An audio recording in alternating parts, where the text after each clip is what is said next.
یہ کیا بات ہوئی؟ بابے نے کہہ دیا تینوں کسی نے کچھ کیتا ہے. میں کہو بابے نو بھی کسی کچھ کیتا ہے.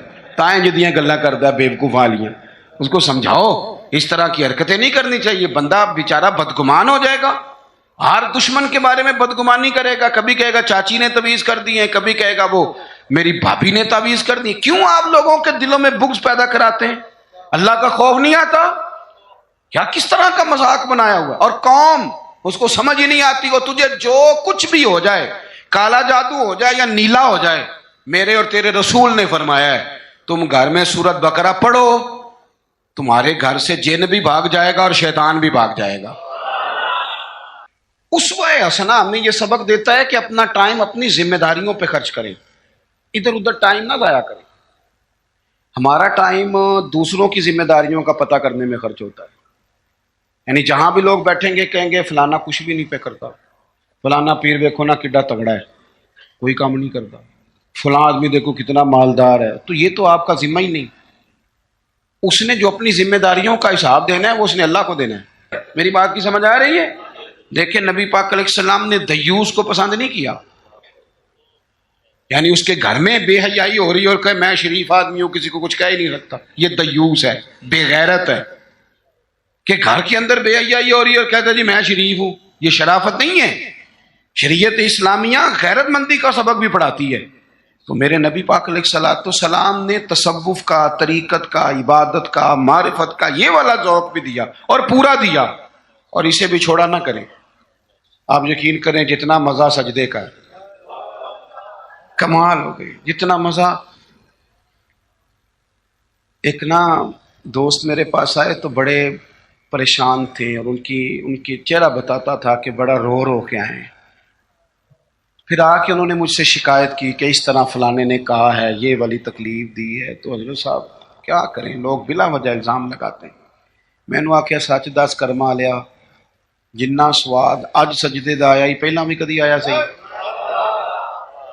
اس نے کہا نہیں. تو میں کیا پھر دا مطلب ہے دکھ دے چنگے ہوندے نے نا, یہ جب آئیں تو بندہ سجدہ تو کھل کے کرتا ہے نا, رب کے سامنے رو تو لیتا ہے نا. تو اسی لیے تو اقبال نے کہا تھا نا بچا بچا کے تو رکھ اسے, تیرا آئینہ ہے وہ آئینہ, شکستہ ہو تو عزیز تر ہے نگاہ آئینہ ساز میں.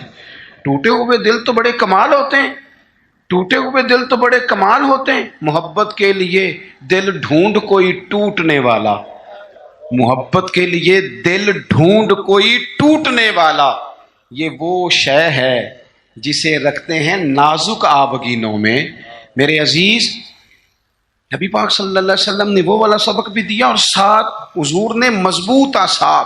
یہ ہمارے بچے نوجوان ڈرے ڈرے سے, پریشان سے, پتہ نہیں کیا ہونے لگا ہے, غریبی آ گئی, کام نہیں ملتا, حالات خراب ہیں, گھروں میں عورتیں روتی پریشان ہوتی, پھر ان کو وہ بابے بھی مل جاتے ہیں جنہوں نے اور کوئی کام نہیں. جمعرات والے دن سویرے 9 تو 11 تویز لکھنا ہے, تو پھر عصر تو مغرب تویز لکھنا ہے, تو پھر اتوار والے دن نویں سرے تو بس کر دیں یار, کوئی کسی بات کی حد بھی ہوتی ہے. مجھے تو نہیں ملا کہ حضرت غوث پاک کس دن تعویذ دیتے تھے.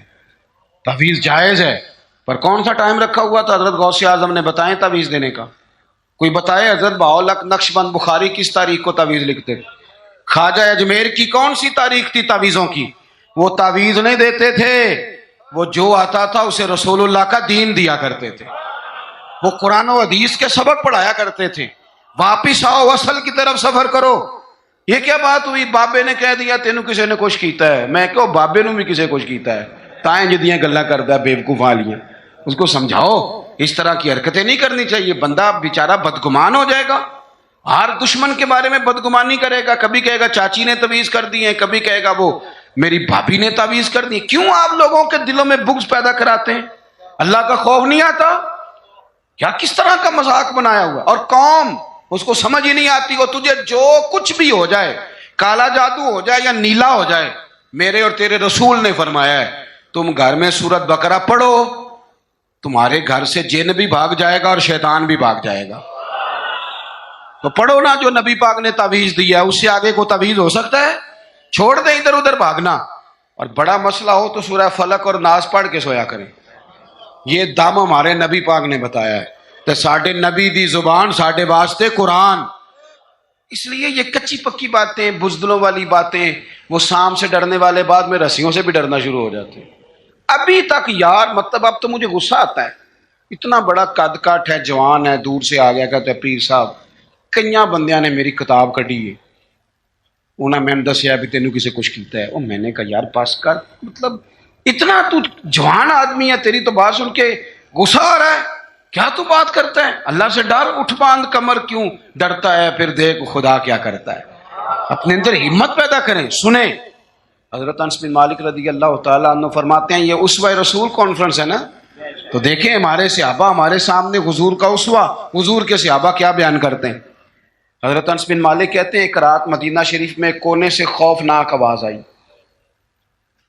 شدید آواز۔ اب لوگ جمع ہونے لگے کہ ادھر سے آواز آ رہی ہے، کسی نے نیزہ پکڑا ہے، کسی نے تلوار منگائی ہے، لوگ کٹھے ہو رہے ہیں۔ یہ کبھی آ جائے نا کونے سے آواز تو مسئلہ خاصا بن جاتا ہے۔ ہوں تو تسی چپ کر کے پہ سن دے ہو نا، لیکن رات کو نا اگر بلی بھی ہو نا چھت پہ اور وہ کچھ ہلکی ہلکی بجا رہی ہو، اندھیرا ہو گہرا، تو بندے سے موبائل نہیں نکالا جاتا تکیے کے نیچے، کہتا چپ کرو۔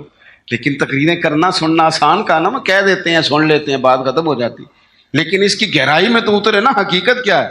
یعنی خوفناک آواز آ رہی ہے، اور صحابہ دلیر لوگ تھے، پر وہ نیزے جمع کر رہے تھے، تلواریں نکال رہے تھے کہ جا کے دیکھیں ادھر کیا ہے۔ حضرت انس بن مالک کہتے ہیں ہم ابھی پروگرام بنا رہے تھے اس طرف بڑھنے کا، تو ہم نے دیکھا اللہ کے رسول اس طرف سے واپس آ رہے تھے، ہاتھ میں نیزہ پکڑا ہے، گھوڑے پہ سوار ہیں، اور ابو فرمانے لگے سو جاؤ چپ کر کے، میں دیکھ آیا ہوں جانور لڑ پڑے تھے، وہ آوازیں نکال رہے تھے، دیکھ آیا ہوں، سو جاؤ کچھ بھی نہیں۔ حضرت انس کہتے ہیں کمال ہو گئی، رسول پاک کا وہ انداز بہادری والا، دلیری والا، وہ ہماری طبیعتوں کو جوان کر جایا کرتا تھا۔ باہمت رہیں، باہمت۔ اور جوانوں یاد رکھو، قرآن پاک نے جو ترتیب بیان کی ہے وہ یہ نہیں ہے کہ آپ چپ کر کے بیٹھے رہیں گے اور مدد آپ کی طرف آ جائے گی۔ جو ترتیب ہے نا قرآن پاک کی وہ یہ ہے کہ ان الذین قالوا ربنا اللہ، بے شک وہ لوگ جنہوں نے کہا کہ اللہ ہمارا رب ہے، ثم استقاموا، پھر وہ ڈٹ گئے، پھر وہ بولیے، پہلے کہا اللہ ہمارا رب ہے، پھر وہ، یعنی یہ کہہ کہ پہلے وہ ڈٹے نا، جب تتنزل علیہم الملائکہ، پہلے وہ ڈٹے ہیں، پھر رب نے ان کی مدد کے لیے فرشتے نازل فرمائے۔ پہلے ڈٹنا ہے، مدد کو فرشتے آئیں گے، لیکن پہلے آپ ڈٹیں تو صحیح، لیکن آپ ڈٹ ہی نہیں رہے۔ آپ کہہ رہے ہیں مدد آئے گی، بھئی آپ تھوڑا کھڑے ہوں، تھوڑا سٹینڈ لیں۔ جب آپ ڈٹ جاتے ہیں پھر اللہ تعالیٰ مدد بھی فرما دیا کرتا ہے۔ درود شریف پڑھیں بآواز بلند۔ تو ایک تو نبی پاک علیہ السلام کی سیرت مبارکہ ہمیں عبادت کا، ریاضت کا سبق پڑھاتی ہے، دوسرا دلیری کے اسباب، اور تیسری بات، توجہ ہے میری بات پر، یہ مووی بن رہی ہے جی، 2-4 لوگ بنا رہے ہیں، اگر سارے ہی آپ موبائلوں پہ لگ جائیں گے تو پھر تقریر کس کو سنانی ہے۔ 2-1 باتیں بس اور عرض کرنی ہے، آپ میری بات پر غور فرمائیں۔ اور تیسری بات حضور کے اسوہ نور کی، جس کو خاص کر کے اپنے ذہن کے اندر رکھیں۔ نبی پاک علیہ الصلوۃ والسلام نے نا مختصر وقت میں انقلاب برپا کیا ہے۔ حضور کا جو تبلیغ دین کا پیریڈ ہے نا وہ صرف 23 سالوں کا ہے۔ کتنا؟ یعنی 40 سال کی عمر مبارک میں اعلان نبوت فرمایا، اور 23 سال آپ کو ہزاروں میں احادیث کا ذخیرہ ملتا ہے۔ نبی پاک علیہ الصلوۃ والسلام نے قافلے ترتیب دیے، مجاہدوں کی صفیں بنائیں۔ اس سارے عرصے میں حضور نے مسجد کی تعمیر فرمائی، رسول پاک نے اپنے صحابہ کرام علیہم رضوان کے دکھ اور سکھ میں شرکت فرمائی، حضور نے حج فرمایا، نبی پاک نے صدقات و خیرات کیے۔ اتنی ساری باہر مصروفیات، کافروں منافقوں کی سازشوں کے پردے کھول کر صحابہ کو بتایا کس طرح ان سے نمٹنا ہے۔ لیکن یہ سارا کہہ کہ حضور نے اپنے گھر والوں سے یہ نہیں کہا کہ میرے پاس ٹائم کوئی نہیں، یہ سارے کام بھی ہوتے رہے، اور حسن حسین حضور کے کندھوں پر سواریاں بھی فرماتے رہے، کھار میں بھی پورا ٹائم دیا رسول کریم، محبت فرمائی۔ یعنی اپنے اوقات کار کو اپنی ذمہ داریوں پہ لگایا۔ اسوہ حسنہ ہمیں یہ سبق دیتا ہے کہ اپنا ٹائم اپنی ذمہ داریوں پہ خرچ کریں، ادھر ادھر ٹائم نہ ضائع کریں۔ ہمارا ٹائم دوسروں کی ذمہ داریوں کا پتہ کرنے میں خرچ ہوتا ہے، یعنی جہاں بھی لوگ بیٹھیں گے کہیں گے فلانا کچھ بھی نہیں پہ کرتا، فلانا پیر دیکھو نا کڈا تگڑا ہے، کوئی کام نہیں کرتا، فلاں آدمی دیکھو کتنا مالدار ہے، تو یہ تو آپ کا ذمہ ہی نہیں۔ اس نے جو اپنی ذمہ داریوں کا حساب دینا ہے وہ اس نے اللہ کو دینا ہے۔ آپ یہ بتائیں کہ جو آپ کے ذمہ کام لگا آپ نے کیا کہ نہیں کیا؟ آپ کی ڈیوٹی جو تھی وہ آپ نے کی کہ نہیں کی؟ جب ہم سارے اپنی اپنی ڈیوٹیاں کرنے لگ جائیں گے نا، تو میرا یہ خیال ہے چھوٹے صحیح کام کرنے لگ جائیں نا تو بڑوں کو بھی خیال آ ہی جاتا ہے۔ میں اکثر نا اپنی زندگی میں ایک تجربہ کرتا ہوں کہ بچوں کو کام کہیں تو وہ نہیں کرتے، طلباء ہوں، دوست ہوں، احباب، کام کہہ دیں تو نہیں کرتے، کرنا شروع کر دینا۔ میں نے نا مختلف ذمہ داریاں لگائیں، مسجد کی صفائی کل تو کرنا، پرسوں تو کرنا، تو آپ کو پتہ ہے کسی کی ڈیوٹی لگائیں تو پھر وہ ڈیوٹی بدلنا بھی پسند کرتا ہے، وہ کہنا مینوں کام میں آج ذرا تو کھلوئے نا میری تھان پہ، تو یہ بھی کام ہوتا ہے، ایک انسانی فطرت ہے۔ تو میں نے پھر سوچا کہ یار حد ہو گئی ہے، کمال بات ہے، مسجد تو اللہ کا گھر ہے، اور حضرت بابا فرید الدین مسعود گنج شکر جیسا بڑا آدمی تو نہیں نا دوبارہ اس دھرتی پہ آئے گا۔ تو بابا صاحب اپنے آپ سے کہتے ہیں اٹھ فریدا ستیا، وہ جھاڑو دے مسیت، خود کہتے ہیں، یہ نہیں کہتے کہ جھاڑو دے مرید مسیت یا شاگرد مسیت، اٹھ فریدا ستیا تے جھاڑو دے مسیت، اوے تو ستا ہے رب جاگدا تیری ڈاڈے نال پری۔ اور اگر نبی پاک صلی اللہ تعالیٰ علیہ وسلم مسجد نبی بن رہی ہے، حضور اینٹیں اٹھا کے لا سکتے ہیں، تو میرا خیال ہے اور بھی کوئی پیر صاحب چھاپر تھالا کوئی کام اٹھا لیں تو کوئی مسئلہ، کوئی مشکل نہیں۔ اگر سرکار بہت سارے کام کرتے ہیں، لوگوں کو سبق بھی ہم یہی پڑھاتے ہیں، تو اگر شیخ بھی کبھی کبھی اپنا جوتا اٹھا لیں تو کوئی اتنا یہ مشکل مسئلہ کچھ، مطلب ماحول اس طرح کا بنا دیا جاتا ہے کہ کام رہ ہی جاتے۔ میں یہ اکثر کرتا ہوں کہ میں اب کام نہیں کہتا، میں کہتا ہوں جھاڑو پکڑ لو نا مسجد میں شروع کرو، اور جب آپ پکڑ کے شروع کر لیتے ہیں تو پھر بڑے سارے آ جاتے ہیں، کہتے ہیں سانو دے دو، تو آپ شروع تو کریں نا، لیکن جب کام شروع کریں گے پھر کام ہو جائے۔ اپنی ذمہ داریوں کا احساس کریں، وقت نہ ضائع کریں۔ اور یہ حدیث یاد رکھیں کہ نبی پاک علیہ الصلوۃ والسلام نے فرمایا خوبصورت مسلمان وہ ہے جو بے مقصد باتوں کو چھوڑ دیتا ہے۔ مقصد کی بات کریں، مقصدیت کی، ضروری کام جو ہیں ان پر ڈیوٹی۔ اور چوتھی اور آخری بات آپ کی خدمت میں یہ عرض کرنی ہے کہ ہمارے یہاں نا بہت سارے لوگ سمجھتے ہیں کہ ظاہری لبادے کا نام سیرت ہے۔ یہ تو ایک جز ہے، داڑھی پگڑی جبہ امامہ بہت ضروری ہے، لیکن ایک جز ہے سنت کا، ایک حصہ ہے سنت کا۔ چونکہ اسوہ حسنہ ایک کاملیت ہے، اس کے بہت سارے حصے ہیں۔ اپنے گھر والوں کے ساتھ بہترین سلوک کرنا، یہ بھی سنت کا حصہ ہے۔ آپ دیکھیے حضور نے فرمایا تم میں سے بہتر وہ ہے جو اپنے گھر والوں کے حق میں بہتر ہے، اور فرمایا جا کے پوچھ لو میں تم سب سے بڑھ کر اپنے گھر والوں کے حق میں بہتر ہوں۔ یہ بھی ایک بہترین حصہ ہے، لیکن اسوہ حسنہ کا ایک بہت بڑا حصہ اور بھی ہے۔ غور کریں، میں حدیث ترمذی سے پڑھنے لگا ہوں۔ نبی پاک علیہ الصلوۃ والسلام نے حضرت انس بن مالک سے فرمایا اے انس، ہو سکے نا، اور حدیث میں لفظ بڑے سونے ہیں، فرمایا اے میرے بیٹے انس، یا بنیا، اے میرے بیٹے انس، اگر ہو سکے تو صبح اس حال میں کرنا کہ تیرے دل میں کسی بندے کے لیے بغض نہ ہو، کسی بندے کی عداوت تیرے سینے میں نہ ہو۔ پاک ہوویں تے پاک ہی ملدا ہی، تے بنا پاکوں پاک نہیں ملدا، تے سارے جسم دے دھون دے نالوں اکو دھولا ہے ٹکڑا دل دا۔ فرمایا انس، اگر ہو سکے تو صبح اس حال میں کرنا کہ تمہارے دل میں کسی کا بغض نہ ہو، عداوت نہ ہو۔ اور اگلے لفظ پتہ کیا ہے حدیث کے؟ حضور فرمانے لگے یہ میری سنت ہے، دل صاف رکھنا یہ میرا اسوہ ہے، یہ میرا طریقہ ہے۔ ایک بہت بڑا حصہ دین کا دلوں کی صفائی ہے۔ یہ حضور نے فرمایا یہ میرا اسوہ ہے۔ دلوں میں نا بوجھ جب آتا ہے نا کسی کے لیے، میری طرف دیکھ رہے ہیں، آپ کے موبائل دیکھ رہے ہیں، صحیح ہو کے بیٹھے نا ایک دفعہ دوبارہ سے، دیکھیں بھلا صحیح ہو کے کیسے بیٹھتے ہیں، جو نہیں صحیح بیٹھے۔ بات ختم کرنے لگا ہوں نا، آپ کی زیادہ توجہ چاہیے بھائی۔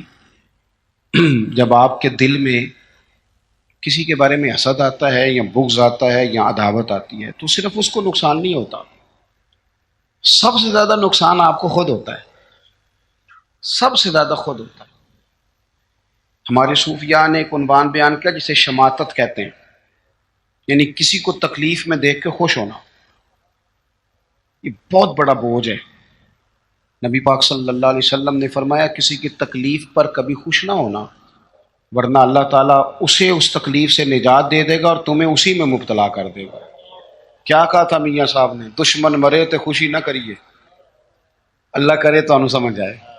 اتنی شادی کر کے ہمارے بزرگ ہمیں بات سمجھاتے ہیں، کہتے ہیں دشمن مرے کیوں بلا، سجنا بھی تو مر جانا ہے، یہاں تو انہوں نے بچ جانا ہو تو پھر تو ٹھیک ہے، خوشی کس بات کی؟ دشمن مرے خوشی نہ کریے کیونکہ سجنا بھی تے مر جانا ہے۔ ڈیگر تے دن آیا ہے محمد تے اوڑک نو ڈوب جانا ہے، اثر تو ہو گئی ہے، پیچھے بچا کیا ہے؟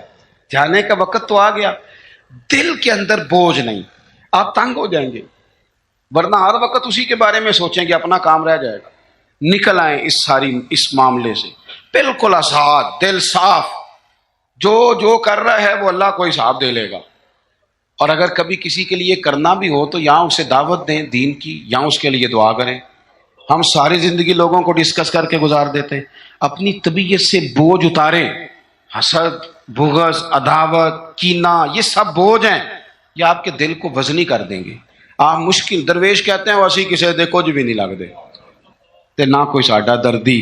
اور حضرت بابا صاحب نے کہا تھا اٹھ نہ بھولیا، وہ چلو اتھے بسیے جتھے بس دینی ساری انے، نہ کوئی ساڈی ذات پچھانے نہ کوئی سانو منے، ورنہ بندہ مشکل میں آ جاتا ہے۔ آپ یقین کریں اگر بندے کو مسئلہ بن جائے نا، میری طرح کے لوگوں کو مسئلہ بن جاتا ہے، وہ تسی استقبال کرن نہیں آئے، تسی ہار لے کے کھڑے نہیں ہوئے، تن پتہ نہیں ماں بدولت آ رہا ہے۔